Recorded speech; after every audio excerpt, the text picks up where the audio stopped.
Hermanos y amigos, en el libro de Josué, capítulo 24. Josué, capítulo 4. Quiero felicitarles, hermanos, por el ánimo que tienen. Quiero decirles que mientras estuve estudiando en Colombia, la primera iglesia que pastoreé fue una iglesia en Colombia, en un sector que se llama Jamundí. No como la película Jumanji, no, sino Jamundí. En verdad hay un lugar que se llama así. Y allí estuve pastoreando la primera congregación que el Señor me permitió pastorear. Y era una congregación que nos reunían en un lugar así como este. Y hoy me he acordado con muchos bonitos recuerdos que tengo en esa congregación. Me he recordado de esos hermanos y de esa época que al estar con ustedes. Nos reuníamos así en un lugar pequeño.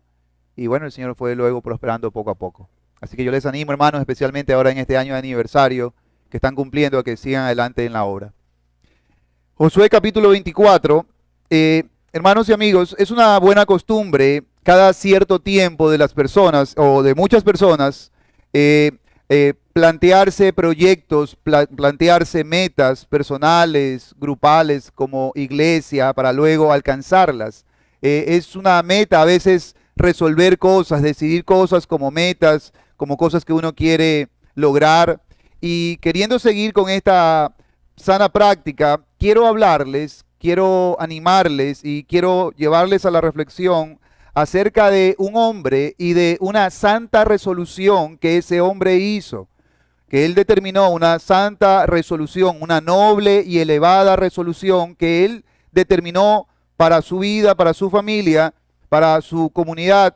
Y quiera Dios, hermanos y amigos, que ustedes, mientras oyen las escrituras como hemos orado, quiera Dios que su espíritu en verdad persuada su alma y que usted, hermano, amigo, los jóvenes que están aquí, tengan en su alma seguir el ejemplo de un hombre como este y resolver cosas nobles, resolver cosas santas y elevadas.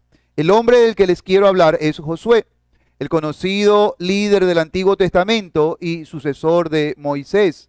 Fue un hombre de resoluciones. Josué 24, versículos 14 y 15 dice: Ahora pues temed a Jehová y servidlo con integridad y verdad. Quitad de en medio de vosotros los dioses a los cuales sirvieron vuestros padres al otro lado del río y en Egipto, y servid a Jehová. El versículo 15 en voz alta, todos. Si mal os parece servir a Jehová, escogeos hoy a quién sirváis. Si a los dioses a quienes sirvieron vuestros padres cuando estuvieron al otro lado del río, o a los dioses de los amorreos en cuya tierra habitáis, pero yo y mi casa serviremos a Jehová.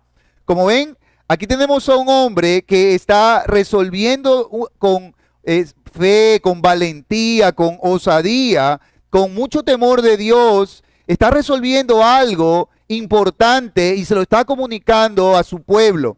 Y precisamente alrededor de este versículo quisiera meditar, y básicamente, si Dios nos da gracia y el tiempo nos lo permite, quisiera mostrarles tres cosas. En primer lugar, vamos a meditar en la resolución de este hombre, la cual fue: yo y mi casa serviremos a Jehová. Y quiera Dios que usted ponga en su alma este mismo sentir de Josué, de resolver ahora mismo, de verdad, servir a Jehová, usted y su casa. En segundo lugar, vamos a meditar en el precio a pagar por seguir una resolución como esta de hacer que yo y mi casa sirvamos al Señor. El precio que debemos pagar cuando uno resuelve cosas santas, nobles y elevadas como la que este hombre resolvió en este versículo, pero no es la única. Pero vamos a tomar esta como ejemplo. Y luego, si el Señor nos da gracia, miraremos la recompensa de este tipo de resoluciones santas, nobles y elevadas. ¿Qué ocurre? ¿Qué viene a la vida de un hombre, de un joven, de una señorita, de una mujer, de una familia, de una iglesia, cuando enfila su ejército, cuando encamina su vida en función de decisiones, de resoluciones altas, nobles, santas y elevadas? Dicho de otra manera, ¿qué obtendré yo y los míos de haber resuelto hoy servir a Jehová? Y todo esto es un plan muy ambicioso para un solo sermón. Así que Dios quiera nos dé gracia para hacerlo. En primer lugar, la resolución. Si miran la Biblia, hermanos, notarán que la resolución es sencilla, pero no por ello insignificante. Josué comunica al pueblo que él había resuelto algo. Claro, debemos preguntarnos de dónde salió esa resolución y espero al final mostrarles que este tipo de cosas que les voy a compartir, quiera Dios que de los niños empiecen a comprender que sus vidas deben apuntar a algo elevado, a algo noble, a las cosas más elevadas y santas de la vida. Y si ustedes afilan su vida en función de esas cosas nobles, santas y elevadas, ustedes recibirán grandes réditos por eso en el buen sentido de la palabra. Pero nunca debemos perder de vista de dónde van a salir esas cosas. Espero al final explicarles. Ahora, la resolución de Josué es clara. ¿Cuál es? Dice, yo y mi casa serviremos a Jehová. Ahora, quiero empezar mostrándoles, quiero pedirles que noten cómo empieza esta resolución. Pongan sus ojos en la Biblia y miren cómo empieza esta decisión o resolución de Josué. ¿Cómo empieza? Empieza con un pronombre. Y esa manera de empezar es muy importante porque es el pronombre yo. Yo serviré a mi casa. Y notan, yo serviré a Jehová y luego, ¿qué dice? Está un orden. Si ven, ese orden es sumamente importante. El orden presentado, aunque es elemental, no debemos subestimarlo. Aquí hay un orden importante, inspirado por Dios. Las palabras no están puestas allí por gusto. Aún el orden, hermanos, nosotros creemos que toda la escritura es inspirada por Dios. Toda ella. Y aunque estamos aquí reunidos, como decía el pastor, con el calor humano nuestro, ¿siendo el calor humano? Claro. No importa, hermanos, ese esfuerzo que hagamos, y yo estoy con saco, no importa que hagamos ese esfuerzo, hermanos, porque nosotros creemos que este tiempo que estamos teniendo aquí para meditar en las escrituras no es cualquier tiempo, no es en vano, no es tiempo perdido. ¿Notan? Estamos aquí para oír a Dios, a su palabra. ¿Notan? Y si en verdad ponemos atención, quiera Dios hablarnos y vamos notando cómo Dios por su palabra nos habla. Así que el orden presentado, aunque elemental, no debemos subestimarlo, pues este es uno de los grandes errores, hermanos, cometidos por muchos cristianos en su vida y por esto no cosechan los frutos que tanto desean. ¿Cuál es el error que muchos cristianos cometen y que este pasaje nos muestre? Que subestiman el orden que este versículo tiene, que esta resolución tiene.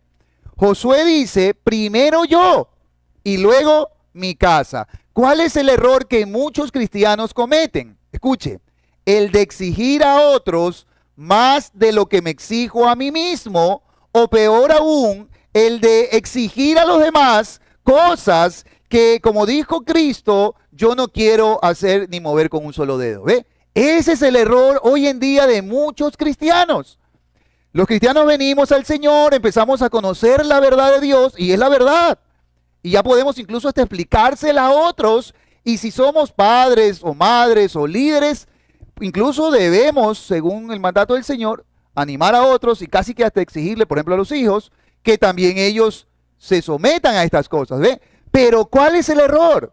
Que muchas veces nosotros exigimos más a otros de lo que nos exigimos a nosotros mismos. Y tal cosa, hermanos, no va a terminar bien. ¿Notan?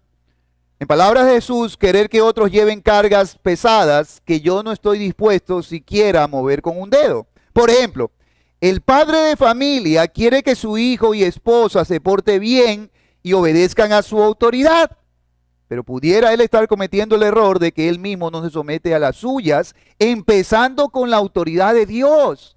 ¿Ve? Y entonces ahí tenemos un gran desbalance. Porque él quiere que su hijo le obedezca, él quiere que siga a Cristo, pero usted se lo está exigiendo de la misma manera, con la misma intención, con la misma determinación con que usted le exige a los hijos estas cosas. Y allí notamos, hermanos, un gran problema en muchos cristianos. ¿Lo notan? Hermanos, piensen en esto y amigos. Josué no era así. ¿Notan? Josué, por la gracia de Dios, y esa es la fuente de todas estas cosas. Nadie resuelve cosas santas si primero Dios no está haciendo su obra en su interior. Y eso tiene que ver con unas doctrinas que su pastor seguramente les está enseñando. Nadie resuelve cosas como estas, pero si las resolvemos, tiene que ser en este orden. Primero yo. Hermanos, no exigir a otros para tampoco exigirme a mí mismo, ¿cómo lo llamaríamos eso? Por ejemplo, vamos a suponer que yo soy desordenado. Y entonces, yo no le exijo a otros orden para que tampoco me exijan a mí. ¿Cómo se llama eso? ¿Cómo lo podríamos llamar a eso? ¿Ah? Comodidad. ¿Qué otra palabra podemos usar? Yo tengo una. No sé si estén de acuerdo conmigo, pero a eso le podríamos llamar cuando uno piensa y dice, yo no voy a exigir a otros que sean limpios para que no me exigen que yo sea limpio. Yo no voy a exigir a mi hermano que arregle su cuarto para que tampoco él me diga a mí, pero el tuyo, hasta un pedazo de pizza ahí en la cama. No.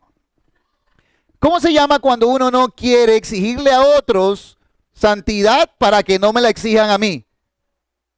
No le voy a exigir a mi hijo que no ande mirando mujercitas y por ahí coqueteando para que él tampoco cuando me vea a mí con otra no me diga nada. ¿Cómo se llama eso? Yo lo llamo a eso mediocridad. Cuando uno dice, bueno, yo a mis compañeros de clase no le voy a exigir que estudien para que tampoco ellos me exijan a mí. Cuando uno se comporta así, eso se llama mediocridad. Pero el exigir más de lo que me exijo a mí mismo, exigir a otros más de lo que me exijo a mí mismo, ¿cómo se llama? Es distinto, ¿eh? Son dos cosas distintas. Y exigirle más a otros de lo que me exijo a mí mismo, eso se llama hipocresía. Así se llama eso. Cuando yo le pido a alguien que haga algo y que viva de una manera, hermano, tienes que levantarte a orar a las 4 de la mañana si quieres la bendición de Jehová. Pero yo no lo hago. Eso se llama hipocresía, hermanos. Y debemos tener mucho cuidado con eso, ¿ven? Es una gran hipocresía, hermanos, exigir más de lo que yo hago, de lo que yo tengo en mi propia vida. ¿Notan? Y sobre todo cuando lo hago con insistencia y presión y fuerza, que esa misma presión, fuerza, no tengo conmigo. ¿Notan? Eso es terrible, hermanos. Queridos hermanos, amigos y jóvenes, sepan que el evangelio entonces no es solo un asunto de saber dar discursos, de predicar, es un asunto de vivir lo que predico, ¿no? Hay una frase que hace años yo leía en un curso de bautizo que dábamos, y la frase yo desde el primer año la memoricé. Dice, el testimonio cristiano vivido prepara el camino para el testimonio cristiano hablado. Ahora, hay mucha gente que cree, lo cual es un error, que lo único que basta es convivir. Dice, no, yo vivo bien, mi vida habla de Cristo. No, es que no solo tiene que vivir bien. Estos hermanos que se esfuerzan en vivir bien, santa y piadosamente, tienen la primera parte. Pero la Biblia nos manda también a hablar, a predicar. La gente tiene que oír las verdades del evangelio. Así que no solo hay que vivir. Pero por otro lado, hay otros hermanos que les encanta hablar. ¿Notan? Que les encanta hablar. Yo conozco bastante gente así, que les encanta hablar de Dios. En la iglesia tenemos algunos problemas así. Hombres que les encanta hablar de Dios, pero que no viven en conformidad con lo que la Biblia demanda. Y mujeres también. Hay mujeres en la iglesia que les encanta y el Señor y gloria a Dios y aleluya. Pero está bien que hablen del Señor, no es que está mal que hablen de Dios. Han entendido los conceptos y los están reproduciendo y está bien porque la verdad debe ser reproducida. Pero debe haber una conexión entre lo que hablo y con lo que vivo, ¿notan? Pero en ese orden, las dos cosas son un matrimonio, pero primero vivo y luego hablo. El testimonio cristiano vivido prepara el camino para el testimonio cristiano hablado. ¿Está conmigo, hermano? Entonces, hermanos, el temor de Dios, el servicio con integridad y verdad, la consagración, el alejamiento de lo mundano, de lo impío, primero han de ser exigencias autoimpuestas a mí mismo si quiero que funcionen con los míos. ¿Nota? Esto es clave, hermano. Mire, nosotros, ayer hablábamos con el pastor Luis un poquito, y en la congregación estamos en una etapa de guiar a la congregación al evangelismo. Y el Señor, leyendo Hechos 10 y estudiándolo, me mostró allí que había algo allí que podíamos reproducir. Ustedes conocen Hechos 10, donde Cornelio, por mandato de Dios, manda a llamar a Pedro y para que este hombre, autorizado por Dios para predicar las Escrituras, le predique a su familia. Ahora, hay algo interesante en ese pasaje. Lo interesante es que cuando Pedro llega, Cornelio, escuche lo que le voy a decir, había sido efectivo en reunir a su familia. Lo dice el texto, ahora estamos aquí todos nosotros para oír las maravillas de Dios. Y Pedro se queda sorprendido. ¿Listo? ¿Cuál es mi punto? Piensa en esto. ¿Por qué Cornelio fue efectivo a la hora de reunir a su familia para que Pedro les predicara el evangelio? Yo creo, por el contexto del pasaje, que la razón por la que fue efectivo, es decir, él invitó a su familia y su familia estuvo ahí sentada y vino a escuchar la palabra de Dios, cosa que es un desafío.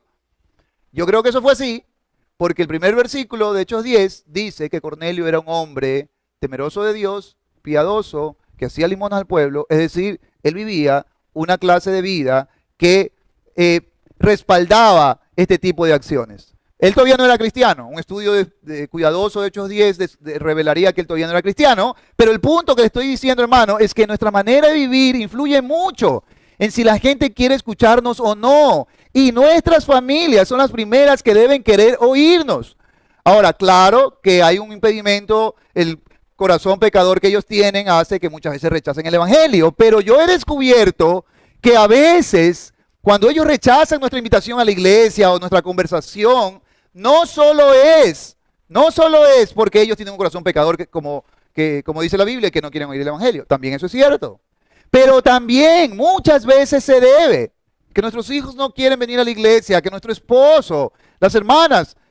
Primero Pedro les habla y les dice que ustedes deben ganar a sus maridos por su santa conducta, manera de vivir, sin palabra. ¿Notan? Así que esto es importante. El temor de Dios. ¿Quieres que tus hijos tengan temor de Dios? Primero yo. ¿Quieres que tus hijos sean consagrados a Dios? Entonces primero conságrate tú. ¿Quieres que tu familia venga a la casa de Dios? Y está bien, es un gran deseo. Pero aquí está mostrándonos el camino el Señor. Primero tú. Debes asegurarte, querido hermano, amigo, que en verdad, joven querido, que en verdad has abrazado la fe cristiana. Que en verdad estás viviendo la verdadera religión, porque hay tal cosa como la verdadera religión según la Biblia. Y no consiste en una organización humana, no consiste en seguir normas humanas. La verdadera religión consiste, en primer lugar, es aquella que se vive delante de Dios. Es decir, delante de Dios. Tu pastor no está delante de ti todas las 24 horas, tu papá tampoco, tu mamá tampoco. Podemos hacer que te sientes aquí, podemos hacer, yo a mis hijos los tengo ahí sentados y por mucho tiempo haré que se sienten en la iglesia, pero yo no les puedo atrapar el corazón. ¿Notan? La verdadera fe empieza, el verdadero cristianismo empieza en el corazón. Ahora, en segundo lugar, noten que la resolución de este hombre incluye su casa. ¿Notan? Esto es importante porque ahora hay hombres, tenemos el otro extremo, ¿no? Hombres que dicen, sí, pastora, sí es, yo estoy siguiendo a Jehová, sí, pero ¿y su casa? Noten que va lo uno de lo otro, pero en ese orden. Primero yo. Y luego a mí me debe preocupar que mis hijos no quieran venir a la iglesia. A mí me debe preocupar que mis padres, que mis hermanos, que mis tíos. ¿Notan? Los cristianos estamos muy pasivos. No tenemos el peso, la carga de lo que significa que nuestra familia esté sin el Señor. Así que noten, este orden es importante. Noten que en esta resolución este hombre incluye a su casa. Ahora, miren la Biblia. Y quiero que noten lo siguiente. Noten que él dice, yo y mi casa serviremos a Jehová. Entonces, cuando dice yo, ¿quién es ese que dice yo? Es Josué, ¿verdad? Listo. Pero ¿quién fue Josué? ¿Ah? Bueno, les dejo esa pregunta para que se detengan un ratito y piensen. Miren. Es algo muy básico. El que dice, yo y mi casa serviremos a Jehová, es Josué, es decir, un hombre. Un hombre. Y esto es importante porque por unos minutos quiero hablar de los hombres de esta iglesia, a los jóvenes de esta iglesia, y les quiero hablar incluso a los amigos que han aceptado la invitación y que probablemente han venido por hoy aquí. Es muy importante que quien resuelve esto, que todavía no hemos visto, no hemos meditado, estamos recién empezando, que es algo santo, que es algo noble, que es algo elevado, es un hombre. Y esto es relevante porque escuche, es a los varones a los que Dios ha entregado un llamado especial, santo, para liderar a sus casas y a sus iglesias. Es a los hombres. Y espero poder probar un poquito esto, pero si no tengo tiempo podemos conversarlo, con su pastor pueden conversarlo. Pero hay algo importante aquí, que es que según las Escrituras, Dios le entregó a los hombres un liderazgo de sus hogares. Pero lo que está ocurriendo es que los hombres nos estamos haciendo a un lado para que nuestras mujeres tomen el lugar que Dios nos dio. El otro día una hermana me contaba que le iban a cortar la luz en la casa. Y estaba él adentro, en la casa. ¿Y sabe lo que él hizo? Le dijo, mi amor, vaya a ver qué es que nos van a cortar la luz. Notan que hay un problema. No estoy hablando de machismo, entonces no estoy hablando de feminismo, como siempre que hablamos de estas cosas se nos acusa. Tal cosa no es cierta, como lo voy a ir probando en un momento. Hay un principio establecido por Dios, hermanos, amigos, varones, y en este principio consiste en que Dios nos entregó a nosotros un liderazgo. Somos responsables delante de Dios. Génesis 2, 16 y 17, hermanos. Vamos a mirar un ratito. No pierdas, Josué. Génesis 2, 16 y 17. Tomó pues Jehová Dios al hombre y lo puso en el huerto del Edén para que lo labrara y lo guardase. Y mandó Jehová Dios al hombre diciendo, de todo árbol del huerto podrás comer, mas del árbol de la ciencia del bien y del mal no comerás, porque el día que de él comieres ciertamente morirás. Y dijo Jehová Dios, no es bueno que el hombre esté solo, le haré ayuda idónea. ¿Qué estamos leyendo? ¿Notan lo que estamos leyendo? ¿A quién le entregó Dios el mandato de comer de todo árbol, de señorear? Si conocemos el contexto, sabemos que es al hombre, no a la mujer. ¿Cómo lo sabemos? Porque cuando leemos los primeros versículos, nos damos cuenta que ahí no está incluida la mujer, pues en el versículo 18, luego dice, no es bueno que el hombre esté solo. ¿Notan? ¿Cuál es mi punto? Un estudio despacio con otros textos, su pastor, no tengo tiempo para hacer el estudio, yo voy simplemente a la afirmación bíblica ahora. El punto es este, no fue a Eva, pues aún a ella no había sido creada, a quien Dios le entregó el mandato de ser líder, de señorear. ¿Notan? Por eso cuando Eva toma la iniciativa para pecar frente a su esposo, y al ser él pasivo, primero dejándola llevar a cabo su pecado, y luego participando con ella, ¿a quién le pidió Dios cuentas por ese pecado? ¿Sí? ¿Notan? ¿Quiénes pecaron en el Edén? Los dos, ¿verdad? Pero, ¿y quién fue la primera que pecó? Listo. Pero ¿a quién llama Dios a cuentas? Es al hombre. ¿Notan? ¿Notan? Eso es importante, hermanos. Esto no es sectarismo. Esto es un principio que recorre toda la Biblia y que un estudio cuidadoso de la Biblia lo va a revelar. ¿Listo? Y que deben entenderlo los hombres que están aquí. ¿Notan? ¿A quién llamó Dios? A Adán, no a Eva. Dice, mas Jehová Dios, Génesis 3, 9 en adelante, dice, mas Jehová Dios llamó al hombre y le dijo, ¿dónde estás tú? Y él respondió, oí tu voz en el huerto y tuve miedo porque estaba desnudo y me escondí. Y Dios le dijo, ¿quién te enseñó que estabas desnudo? ¿Has comido el árbol que yo te mandé que no comieses? Y el hombre respondió, la mujer que me diste por compañera, ¿qué dice? Me dio del árbol y yo comí. ¿Notan? Ese es el punto. Ahora, ¿por qué Dios lo llama a él? ¿Por qué Dios lo llama a él? Porque fue a él a quien Dios le entregó el liderazgo aún antes de que Eva existiera.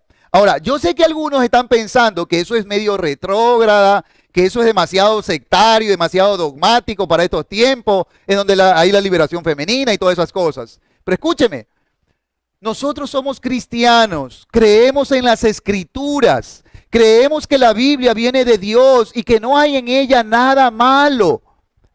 Así que, una de dos, o es verdad que esto es retrógrada y entonces estamos perdiendo el tiempo al estudiar un libro que enseña cosas recalcitrantes y dogmáticas, o esto es cierto, pero bien entendido, como pretendo explicarles un poquito. Por ejemplo, el mismo pensamiento que arranca en Génesis Luego, miles de años después, Pablo lo afirma. Por ejemplo, en el libro de Efesios, si van con sus Biblias, por favor, al libro de Efesios,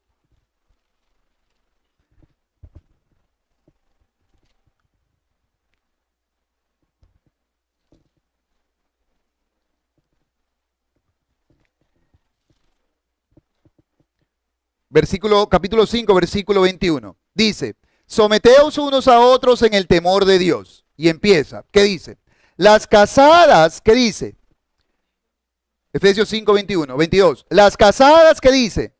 Estén sujetas a sus propios maridos como al Señor. ¿Pero por qué? Y claro, ahí empezamos a movernos de la silla, las hermanas, no, que sí, ¿cómo así que la Biblia me pide eso?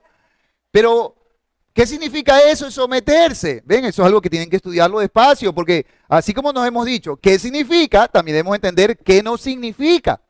Pero allí lo dice, ¿ve?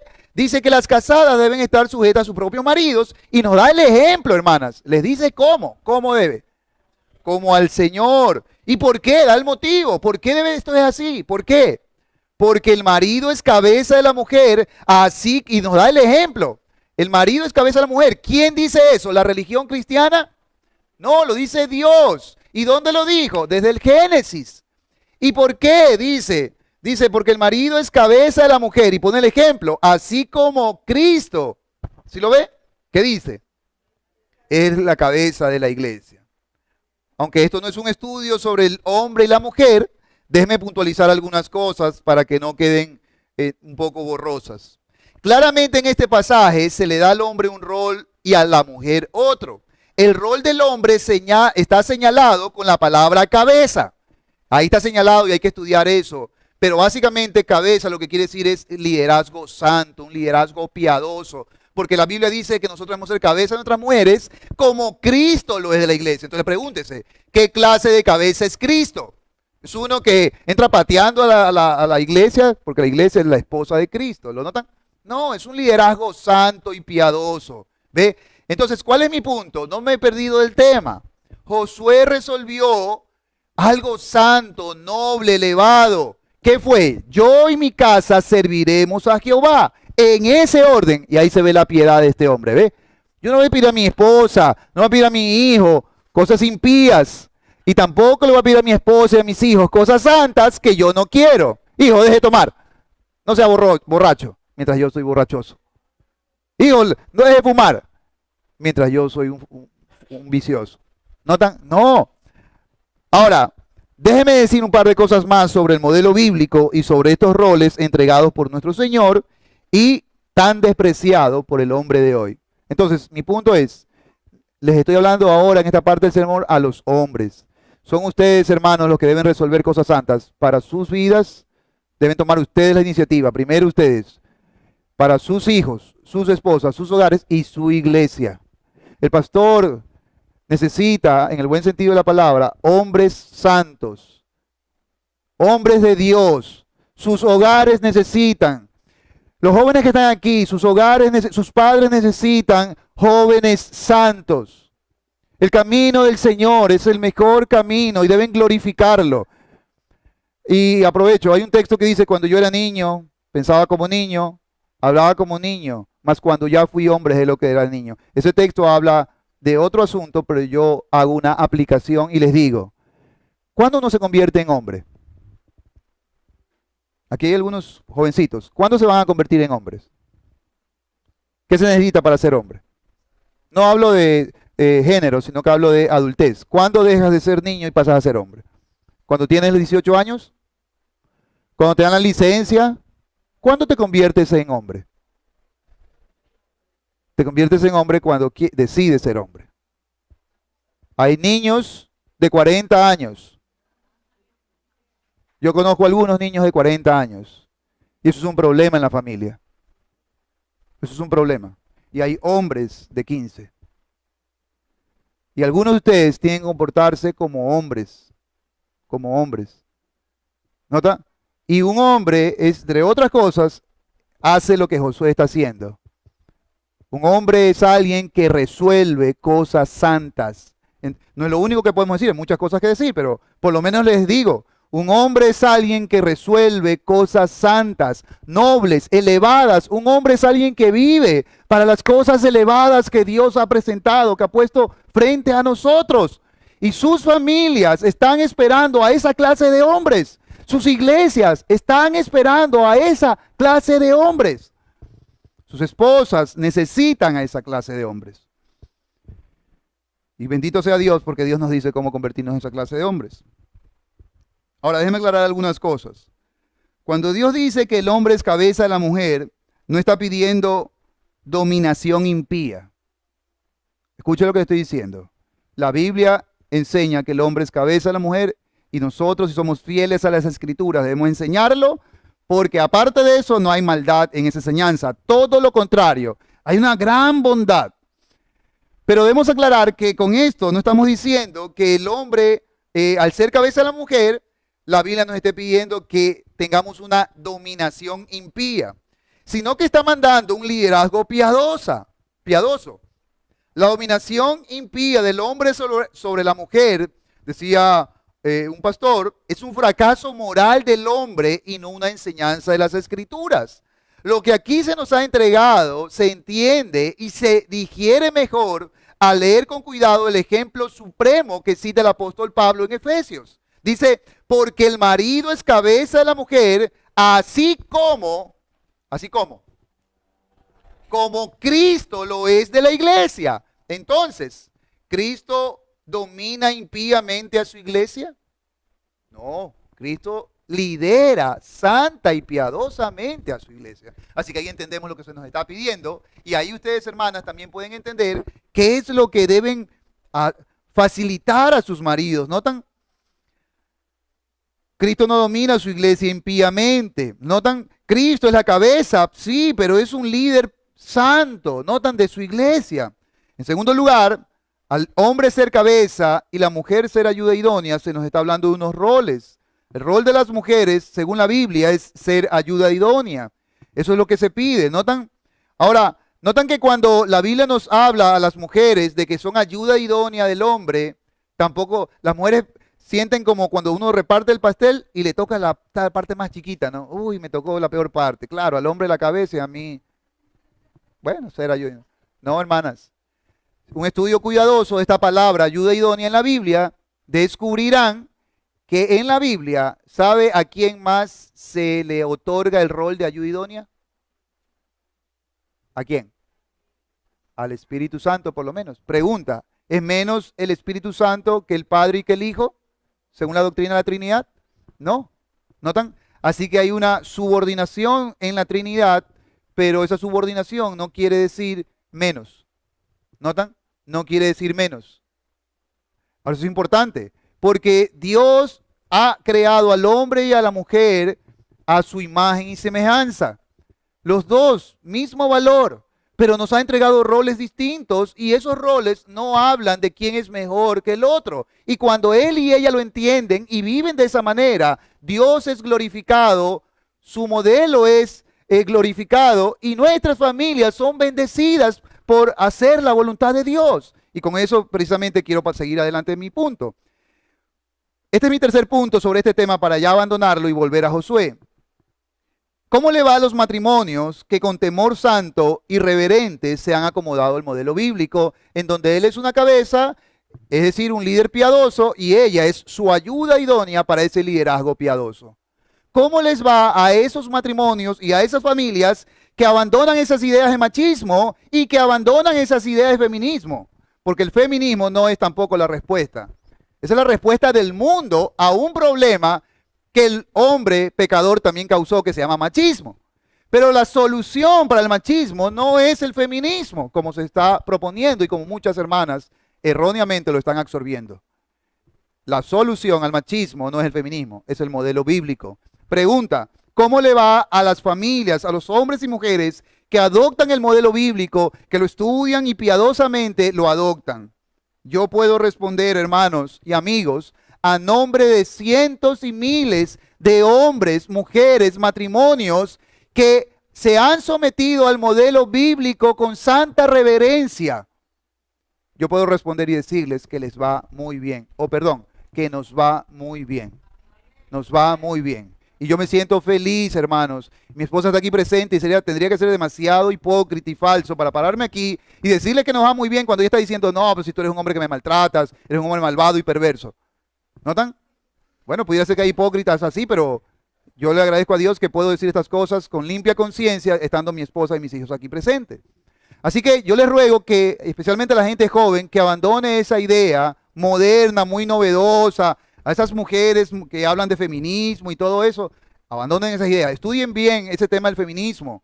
Le está haciendo mucho daño a nuestra sociedad y vamos a ver grandes consecuencias. Así como el machismo hizo mucho daño, lo cual fue un fracaso moral de los hombres, no una propuesta de la Biblia, el feminismo será un fracaso moral de las mujeres y no una propuesta de la Biblia. Dicho esto, en este pasaje, volvamos al libro de Josué, tenemos a un hombre entonces, ¿ven? Yo y mi casa serviremos a Jehová. Y entonces era importante detenernos un momento para pensar que esto no quiere decir que las hermanas no pueden resolver estas cosas. También, hermanitas, por supuesto, este sermón también es para ustedes. Pero había que hacer este énfasis a los hombres, que despierten, que entiendan que Dios nos llamó a algo. ¿Notan? En este pasaje es un hombre el que resuelve ser fiel a Jehová y servir a Jehová. Queridos hermanos, hombres, varones, hombres, adultos y jóvenes, esto es lo que hace un hombre de verdad. Un hombre de verdad no se arrastra, por ejemplo, tras los vicios de su corazón, ni deja que esos mismos vicios lo arrastren a él y a toda su familia. Un hombre de verdad resuelve, determina, decide cosas elevadas, nobles, correctas, para la gloria de Dios, el bien suyo, el de su familia y el de su iglesia. ¿Ve? Eso es lo que hace un hombre de verdad, un hombre de Dios. Me siento inquieto a predicar. En la Biblia a veces se dice de Moisés, Abraham, hay versículos que dicen, varón de Dios. Es una tremenda frase, es un tremendo calificativo, es una tremenda investidura. Y eso es lo que nosotros debemos ser, varones de Dios. Y los hombres de Dios nos arrastramos tras los vicios de nuestro corazón. Un hombre de verdad no vive arrastrado. Esos hombres que muestran que no tienen hombría. Porque un hombre de verdad no se arrastra tras los vicios de su corazón. Y menos un hombre cristiano. Y menos un hombre cristiano que ha sido lleno del Espíritu Santo y empoderado por las armas de nuestra milicia, que no son carnales, sino espirituales, poderosas en Dios para destrucción de fortalezas. ¿Notan? Así que permítanme preguntarles a ustedes, los hombres, jóvenes y adultos, casados y solteros que se encuentran esta mañana, porque aquí hay jóvenes, no estén pensando que les estoy hablando a su papá. Uy, qué bueno que yo no soy el papá de, uy, está difícil eso. No, le estoy hablando también a usted, joven. A los casados y a los solteros. Quiero preguntarle, a usted que es un hombre, esta es la pregunta. ¿Qué resolución noble, piadosa y santa debes tomar en este momento de tu vida para la gloria de Dios? ¿Qué resolución santa, noble, elevada tu familia está esperando que tomes? ¿Qué resoluciones santas y piadosas tu matrimonio, tus hijos están esperando que tomes para sacarlas de ese estado, perdóneme, miserable en el que se encuentran y al que tal vez su falta de hombría ha conducido a su familia allá? ¿Qué decisión santa, noble y elevada su familia está esperando? Y por supuesto, hermanas, esto también le incluye a ustedes. Delante de Dios también tienen la misma, en cierto sentido, tienen el mismo deber, solamente que es de un lugar distinto. También ustedes tienen que mirar ahora mismo a la luz de las Escrituras, de todo lo que cada domingo están oyendo aquí en este púlpito. ¿Qué cosas Dios me está diciendo? ¡Hey! Eres tú. No, pero es que mi mujer. No, es que tú primero. No, es que mi papá. No, tú primero. Tú estás oyendo a Dios. Eres tú el que estás oyendo a Dios. Es que Él es el adulto. Sí, pero tú estás oyendo a Dios. Dios no te va a ser responsable si tú no eres el padre de familia de liderar ese hogar. No, claro que no. Pero te va a ser responsable de lo que tú puedes hacer allí, como hijo, como joven. Algunas de estas resoluciones nobles para la gloria de Dios y el bien de tu familia, por ejemplo, escuche con atención, tiene que ver con los pecados y pasiones desordenadas y secretas de su corazón. ¿Se ha dado cuenta ya de eso? Hasta que usted no resuelva, hasta que no se enfrente piadosa y santamente a esas cosas, su familia sufrirá por ello. Usted sufrirá por ello. La iglesia sufre por ello. La iglesia sufre por ello porque nosotros necesitamos hombres piadosos, hombres santos. No queremos hombres que solamente... Es verdad, hermanos, miren, es verdad que ahora ya no tomamos, ya no fumamos, es verdad. Pero nosotros hemos mostrado nuestro cristianismo no solamente por lo que ya no hacemos, sino también ahora por lo que hacemos. No solamente mostramos nuestro cristianismo por lo que ya dejamos, sino también por lo que ahora absorbemos, los valores, los principios del reino de Dios para los cuales vivimos. Ahora, noten algo más del pasaje. Josué dice, pero yo y mi casa serviremos a Jehová. Hemos visto el yo, y todavía no salimos del yo, ya mismo se me acaba el tiempo. Pero es que así debemos ir despacito con la Biblia porque nos perdemos cosas que están allí, ven, que están allí para el bien de nuestras almas. Ahora yo le ruego a los amigos que nos visitan que no se resienta. Mi intención no es ofenderles si en algunas partes de lo que hasta ahora he meditado de pronto he sido duro, confrontativo. Mi intención no es ofenderle. Pero amigo, en el nombre de Dios le digo, si usted no escucha, usted va a ser el responsable de ese hogar, de esa familia. Ve, y lo que estamos diciendo no es la filosofía de este hombre, es la palabra de Dios, inspirada para usted, para que usted medite en lo que está haciendo con su vida. ¿O acaso no es cierto que muchas familias se han destruido por el hombre de la casa? Eso es cierto. Es duro aceptarlo. Y tienes que tener hombría para humillarte y aceptar que el problema no es tu esposa. Yo ya he visto esto, pero no tengo tentación de contar cosas, pero por tiempo vuelvo acá. Noten que dice, yo y ahora ¿qué sigue? Y mi casa. Esto es importante, hermanos. Y pongan atención por qué. Él resuelve algo santo primero para él. Yo voy a consagrar mi vida al Señor. Eso es lo primero. Resuelva consagrarse al Señor. Si no conoce a Cristo, ¿hasta cuándo le vamos a predicar de Cristo? No le conozco, pero yo supongo que algunos de ustedes, oigan, en la iglesia tenemos gente a la que le hemos predicado. Ellos dicen, nos aceptan, eso es cierto, es cierto, es cierto, es cierto, pero ya pues, venga a Cristo, arrepiéntase de su pecado, no se da cuenta el precio que está pagando por vivir como vive. Así que primero es esto, yo primero, ¿notan? Pero luego dice, por mi casa, él decide por su casa. Y esto es relevante porque en el texto, ponga cuidado, no se ve a Josué preguntándole a sus hijos y esposa si quieren seguir a Jehová, si están de acuerdo. No se ve haciendo eso a Josué. Y ponga atención a lo que le voy a explicar. No se ve a Josué diciendo, bueno, yo voy a seguir a Jehová, pero mi casa, pues, ¿será que mi mujer querrá? Pues, para que no vaya a demandar y no piense que soy un abusador de ella, le voy a preguntar si quiere seguir a Jehová. Eso no se ve. Sí pregunta al pueblo, pero no a su casa. Él ya lo ha decidido por ellos. Podemos implicar eso, que él lo ha decidido por ellos. Noten que tampoco se ve a Josué haciendo que su decisión fuera determinada por su familia, sino que es al revés. Su familia es determinada por lo que él resuelve. Yo y mi casa serviremos a Jehová. Y en buena medida, hermanos y amigos, nuestros hijos serán lo que nosotros decidamos.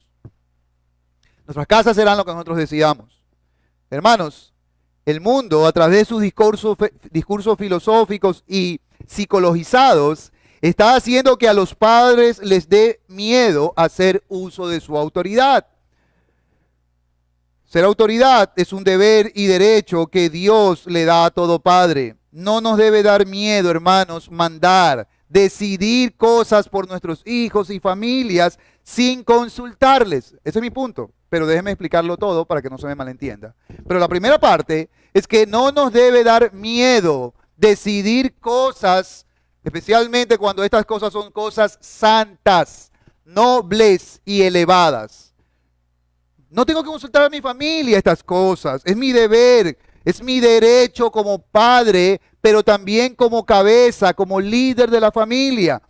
No nos debe dar miedo, hermanos, mandar a nuestros hijos cosas santas. Es más, Si aquí hay hermanos que tienen hijos mayores de edad y viven con ustedes, aunque en muchas cosas ustedes ya no deben querer regular a sus hijos como si fueran niños, en muchas otras o en algunas otras, ellos aún siguen estando bajo su derecho, bajo su autoridad mientras usted esté en la casa. No en todo. A un hijo de 20 años le puede decir, papito, no me gusta esa camisa, ponte una la de rayitas, esa, ponte. Y entonces él dice, no mamá, ya pues, que yo soy hombre. No, se pone porque el pastor dijo que usted está bajo mi autoridad. No, hermana, entienda bien. Hay muchas cosas, claro, ya son de 20, 25, ya no. Pero si ellos están bajo su techo todavía, usted sigue siendo autoridad para ellos. Es más, aunque no estén bajo su techo. Cada vez menos cosas, pero sí, siempre una injerencia allí. ¿Cuál es mi punto, hermanos? Hermanos y amigos, no me malinterprete. Yo no estoy diciendo que Josué es un abusador o que usted debe serlo con su familia. No quiero reforzar esas ideas machistas que algunos tienen, donde ve, ahí está el pastor, bien, pastor, siga, así es. No, yo no le estoy patrocinando su grosería, su irrespeto, su malcriadez con su propia familia, no. Sin embargo, precisamente, yo no estoy diciendo que usted o llegue a su casa y que le imponga a sus hijos o esposas cosas malas. Y para evitar esos excesos y malos entendidos, déjeme aclarar. Sí estoy diciendo que Josué, y le estoy mostrando que Josué resolvió por él y por su casa. Y que no se ve en el pasaje que le haya reunido a la casa, a la hija, a los hijos y a la esposa. Mi amor, miren, yo quiero seguir a Dios, pero quiero saber si ustedes quieren. Eso no se ve. Él lo decide. ¿Listo?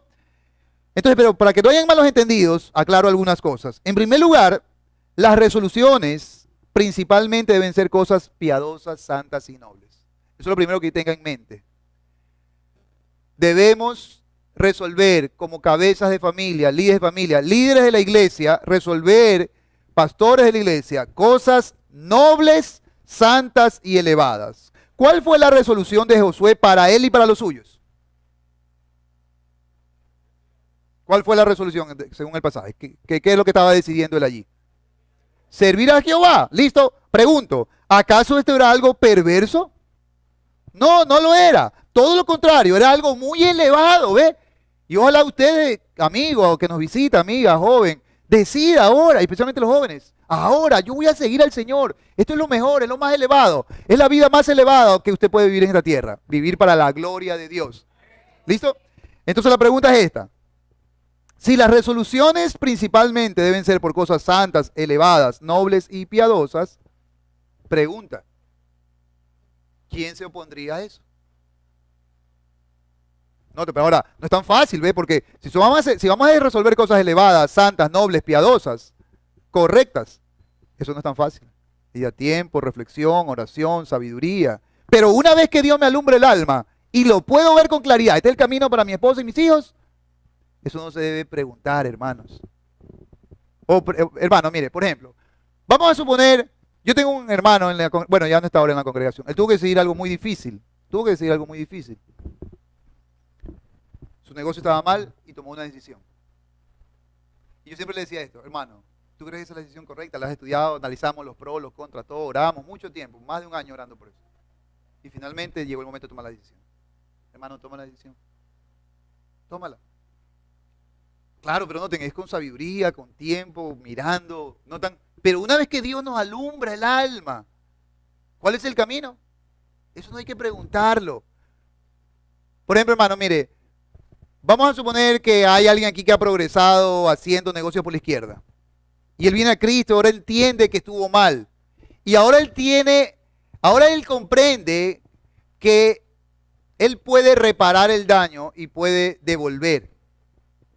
Pero hacerlo significa que él va a vivir una vida más pobre a la que está acostumbrado. Pregunto, ¿debe hacerlo o no debe hacerlo? ¿Es algo noble?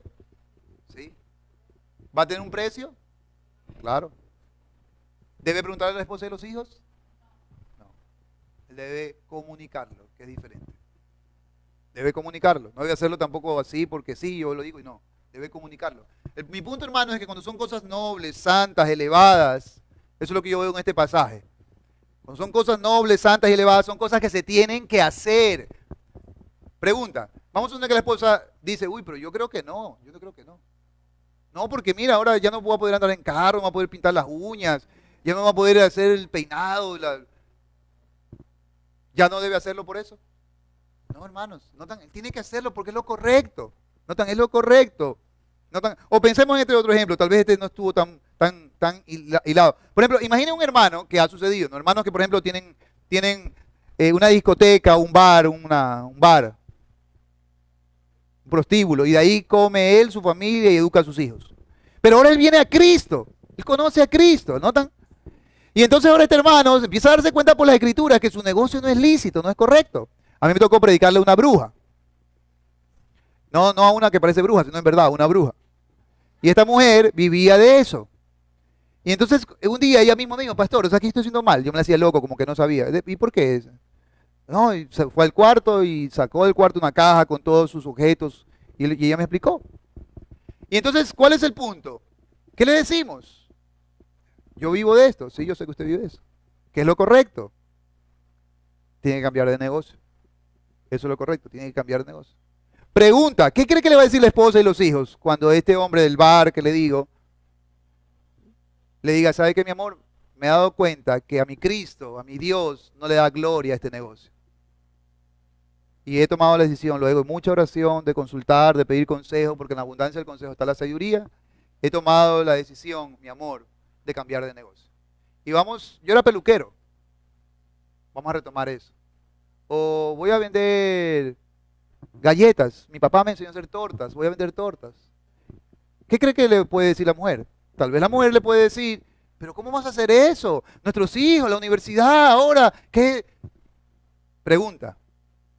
¿Debe o no debe tomar esa decisión? Debe tomarla si él quiere hacer lo correcto. Si quiere darle la gloria a Dios, que es la cosa más elevada para la que queremos vivir. Ahora, él debe decir sabiduría. No quiere decir que Dios quiere que viva, qué sé yo. No, pero no está en el punto. ¿Me hago entender, hermanos? Entonces, el punto es que las decisiones deben ser cosas elevadas, nobles. Los jóvenes pueden y deben desarrollar, hermanos, resoluciones nobles como jóvenes. Por ejemplo, una resolución noble para un joven es: voy a esperar en pureza sexual a mi esposa. Y se necesita hacer para esperar. Cualquiera puede tener mujeres por ahí, ¿verdad? Eso es fácil. Pero necesita pantalones, la gracia de Dios, y los jóvenes que lo hagan, que resuelvan cosas como esas, van a cosechar cosas gloriosas. ¿Notan? Así que voy a ser un buen estudiante, no uno mediocre. Pero una más noble y más elevada que esas dos es esta: voy a vivir para la gloria de Dios. ¿Ve? Esa es la más noble de todas, la más elevada de todas. Una mujer, una hermana puede resolver cosas piadosas, santas, como por ejemplo, este año me vestiré con más decoro. Aunque mi esposo sea grosero conmigo, no le voy a irrespetar ni con mis palabras ni con mis acciones. ¿Ven, hermanas? Cosas como esas, santas, piadosas, nobles. Los varones podemos resolver cosas nobles como: voy a hacer feliz a mi esposa. Hay que resolverlo. Voy a hacer feliz a esta mujer. Esta mujer que Dios me dio, voy a quejarme de ella y voy a hacerla feliz. ¿Notan? Por supuesto, voy a vivir para la gloria de Dios. ¿Notan? Cuando son cosas piadosas y nobles, las resoluciones suyas, solo hombres de corazones impíos y perversos las van a rechazar. ¿Sí o no, hermanos? Es decir, mire, vamos a suponer que aquí hay un hombre que está escuchando el Evangelio como muchos de nosotros. Yo escuché el Evangelio, estuve perdido en mis delitos y pecados, como dice la Biblia, y tuve una vida muy terrible. Y fui a una iglesia y oí el Evangelio, soltero. Pero vamos a suponer que aquí hay un hombre que ha sido así, terrible como yo, y ahora él entiende que debe venir a Cristo, que debe arrepentirse de sus pecados, y por la gracia de Dios él lo entiende ahora, y la gracia de Dios le da vida y él viene a Cristo. Ahora él quiere dejar su vida impía, llena de maldades. Y él quiere dejar este tipo de prácticas y cosas. Pregunto, ¿por qué una esposa y unos hijos se opondrían a una vida más piadosa y santa? La única razón para que alguien se oponga a algo piadoso y santo. Por ejemplo, imagine que yo le digo a mi esposa, o déjeme poner este ejemplo con los hermanos mejor. Imagine que usted ha sido descuidado con el día del Señor. Imagine que usted no lee la Biblia, no le lee la Biblia a sus hijos, no ora en su casa, sus hijos nunca le ven haciendo eso. Viene cada 3 meses, así de vez en cuando, ¿no? Pero vamos a suponer que uno de estos días, como por ejemplo tal vez hoy, el Señor le habla y le muestra su pecado y su error y usted se arrepiente. Y ahora usted va donde su familia y le dice, familia, el domingo el Señor habló a mi vida y me he arrepentido de mis pecados. Dios me ha mostrado que he estado pecando y ahora he decidido algunas cosas que quiero comunicárselas. Primero, a partir de ahora, todos los domingos nos vamos a la iglesia. Papá, pero es que mis clases de fútbol los domingos, vas a cambiarte de clase de fútbol. Puedes ir al fútbol, solamente que vamos a cambiar los horarios. ¿Notan? Mi amor, pero mi reunión del té con las vecinas del barrio. Bueno, tendrás que hacerlo otro día, mi amor. No te estoy diciendo que no tomes té. Chévere, me gustan tus amistades. Pero vamos a guardar mejor el día del Señor. A partir de ahora vamos a hacer juntos un devocional. ¿Notan el punto? Ahora, miren esta otra escena. Lo mismo, pero ahora imaginen. Dios me ha hablado, voy a reunir a mi familia y en vez de decirles, mi amor, he tomado estas decisiones para el bien de nuestra familia, yo voy y les digo, miren, Dios me está diciendo que consagre mi vida a Él. Por ejemplo, que vaya más fielmente a la iglesia, pero, hijo, ¿tú quieres ir a la iglesia? ¿Qué crees que va a pasar si yo hago eso? No estoy liderando nada. Mi hijo está cómodo en su juego de fútbol los días domingos. Mi hijo está cómodo no viniendo a la iglesia, quedándose viendo televisión. Él está cómodo, tengo que enfrentar la situación. Y la manera de enfrentarla no es preguntándole, es diciéndole el camino. Este es el camino y lo vamos a seguir. ¿Notan? Pregunta, ¿por qué alguien rechazaría seguir al Señor? Claro que lo pueden rechazar, yo sé que lo pueden rechazar, pero la pregunta es ¿por qué lo rechazarían? Si es algo bueno para el bien de nosotros.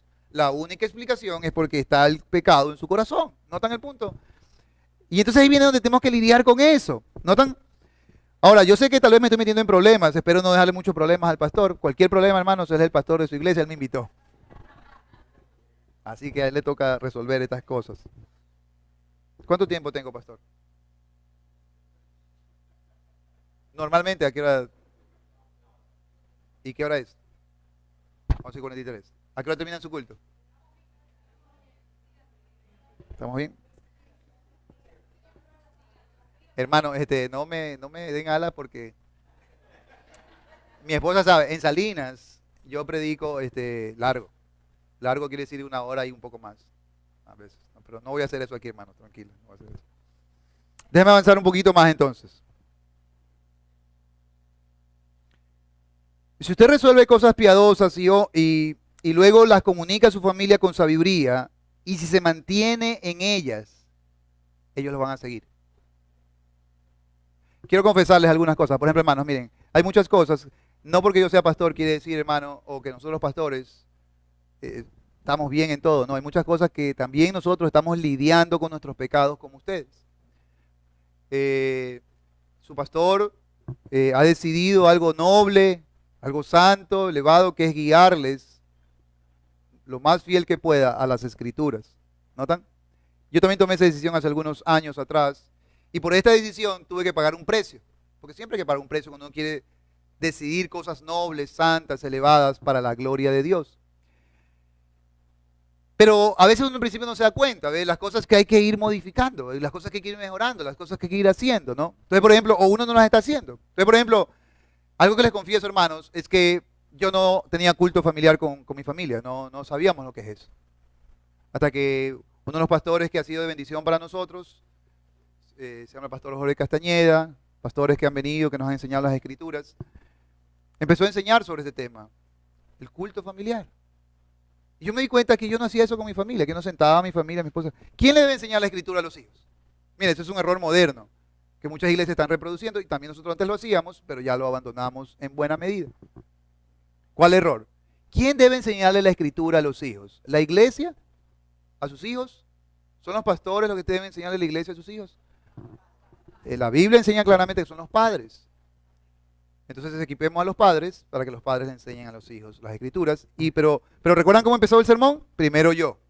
Entonces soy un tremendo hipócrita que yo empiece a enseñarle a mis hijos, a los hermanos de la iglesia, hermanos, Así es como le vamos a enseñar la escritura a nuestros hijos. Mire, así es como se hace un devocional, así es como se hace el culto familiar, cuando yo mismo no he entrado en esa lucha.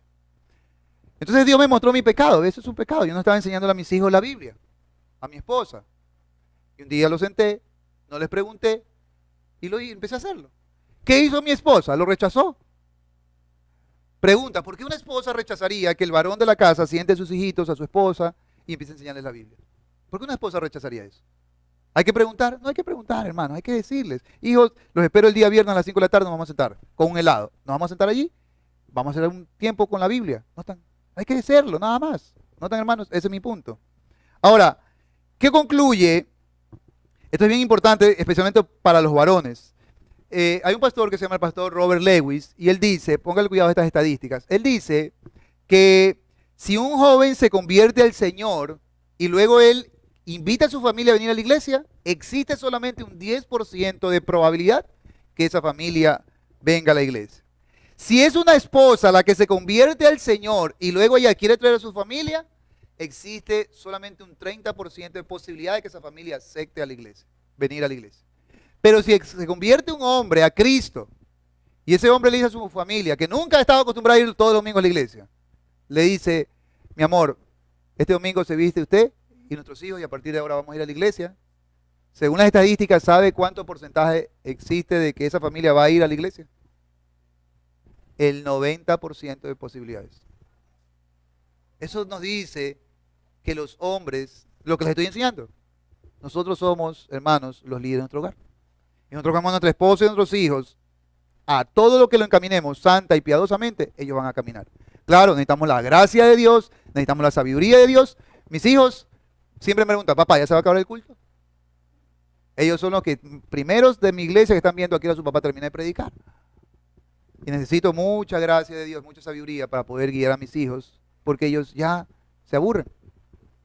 ¿Notan el punto? Bien, hermanos, no quiero abusar de su tiempo, vamos a la parte final, voy a saltarme una parte. Miren el texto nuevamente, hermanos, y quiero terminar con siempre hay un precio que pagar, hermanos, ¿notan? Hay un precio que pagar. Él dice, yo y mi casa seguiremos a Jehová. En la Biblia, cada vez que alguien quiere resolver algo santo, cada vez que un hombre se embarca en algo santo, siempre va a haber un precio alto que pagar. Tenemos muchos ejemplos. Moisés, los apóstoles, todos los siervos de Dios. Hebreos 11, que es un hermoso pasaje. Cada vez que los hombres de Dios quieran vivir para la gloria de Dios, honrar a Dios, habrá un precio que pagar. Pero también habrá una recompensa que recibir. Y con eso voy a terminar.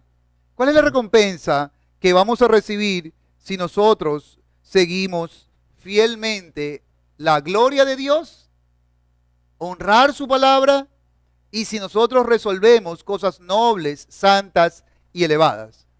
¿Cuál es la recompensa? Hermanos, la Biblia nos anima a pensar en la recompensa. No es algo pecaminoso, no es algo impío pensar en la recompensa. Por ejemplo, hay muchos pasajes. Por ejemplo, Mateo 5:46, si miran en sus Biblias. Mateo 5:46. Noten, por ejemplo, este pasaje dice, porque si amáis a los que os aman, ¿qué recompensa tendréis? ¿No hacen también lo mismo los publicanos? ¿Notan? ¿Qué es? Solo este versículo, pero ustedes en su casa pueden mirar la palabra recompensa y notarán que en la Biblia aparece esta palabra. Y si no esta, otras palabras que nos ayudan a pensar en esto, hermanos. Y Dios ha sido tan bueno, hermanos, que en su gracia nos ha hablado de las recompensas que nosotros recibiremos por estas cosas, cuando ponemos en nuestro corazón vivir para estas cosas. Así que yo les animo, hermanos, a que nosotros pensemos en todo el bien que Dios nos puede hacer. La recompensa, hermanos, solo es para los que tengan el temor de Dios. La recompensa mejor que viene de Dios, principalmente celestial y no terrenal, espiritual y no material, trascendente y no inmanente. Es decir, hermanos, nosotros en esta vida recibiremos muchas cosas también de parte de nuestro Dios, pero las mejores recompensas son con nuestro Señor, hermanos, ¿ven? Así que si nosotros ponemos esto en nuestra mente, hermanos, podemos seguir el ejemplo de Josué. Y ahora mismo, para concluir, ustedes tienen que pensar en qué cosas Dios está pidiendo de ustedes y alinearse a ellas, resolver estas cosas, pensando en la gloria de Dios. Hermanos, y especialmente para los amigos, ¿de dónde vienen estas resoluciones santas?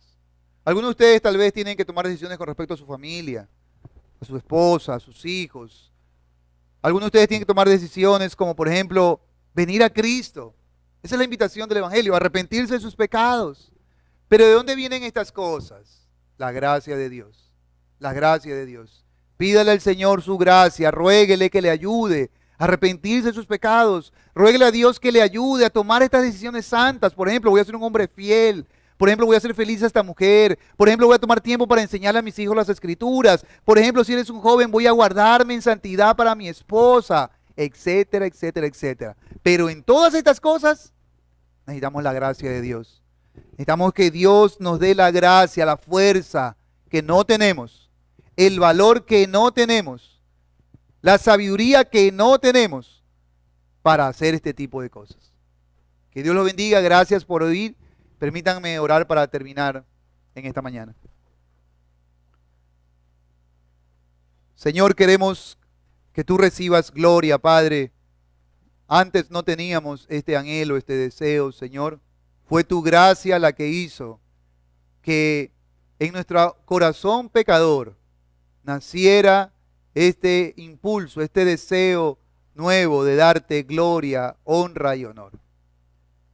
Y es con esta obra tuya en nuestro corazón que ahora podemos con más claridad mirar hacia el futuro de nuestras familias, de nuestras vidas, de nuestras iglesias y seguir el ejemplo de Josué y resolver cosas santas. Te ruego, Padre, que en tu gracia alumbres la mente y el corazón de quienes han oído, de tal manera, Señor, que estos hombres y mujeres, por tu gracia, estos jóvenes, puedan resolver, por la obra de tu Espíritu en sus almas, ellos puedan resolver, vivir para tu gloria, como Josué lo estaba resolviendo. Ayúdanos, Señor, estamos llenos de debilidad, y sin tu gracia estas cosas no son posibles. En el nombre de Jesucristo. Amén.